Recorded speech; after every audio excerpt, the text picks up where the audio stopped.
I think we came out hitting on all cylinders after half. We talked about it at half, winning the second half. Kind of stalled out a little bit in that second half. We didn't get great field position.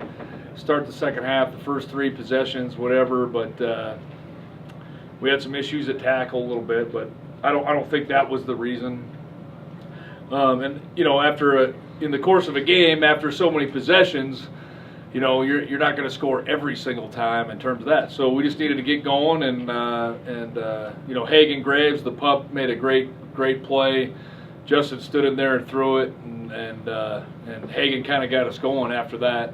Defense did a great job getting us the ball back in the second half. I thought they did an outstanding job of getting stops. The game isn't about yards anymore. The game's about stops. It's really, you can look at all the yards you want, but that's really what it's about. So holding them to a field goal, and they missed the field goal, that's a great stop. So I thought they did a great job of that, and then we kind of got back on track, and then we won the second half, 21-7, and we're able to polish it off at the end. In the first quarter, you scored 7 points, and then the second quarter, I think, first 4 drives, or 4 of the 5 drives, you scored touchdown in every one. What were kind of the keys to that? Did you see any openings in the defense? No, we just wear them down. We go fast, and I thought they struggled with our tempo. Tempo and toughness, that's what we talk about all the time. And I think we kind of had a little bit of a pattern of how they wanted to sub and trying to get fresh guys in there. I thought our coach staff did a good job of recognizing that, and then we took advantage of that. And in the second quarter that's where conditioning is a big factor. And we ran 52 plays, I think, in the first half. And I think once you start rolling like that, then the defense has a hard time to keep up. It's funny, when I watch some of the Utah plays this year, they can't run the football not particularly well. It makes me think of you guys in the past few years. Is the big difference in this game specifically is that you were dual threat as an offense to go to the run or pass? Yeah, that's the element that we've tried to work on, since I've been here, is to get a front that's good enough to be able to do that. And we have the front now. And Southern Utah's a well-coached team, and you got to earn every yard.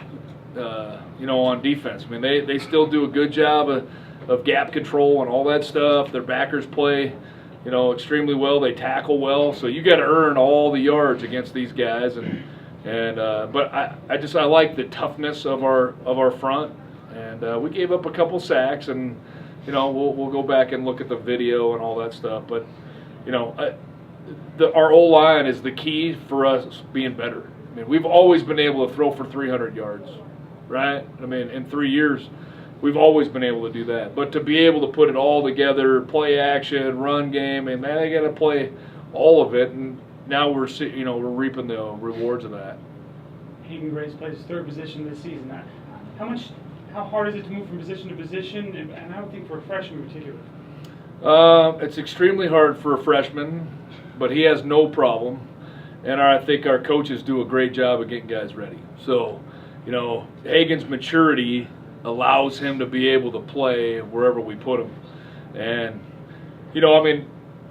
for us, we don't want to me, when guys talk about, hey, he'll get better once he gets more experience, well, we don't believe in that. We think you should be able to play. We want to make it simple. It might be complicated, but we make it simple for him to be able to play fast and not give him a bunch. We don't expect a lot out of him.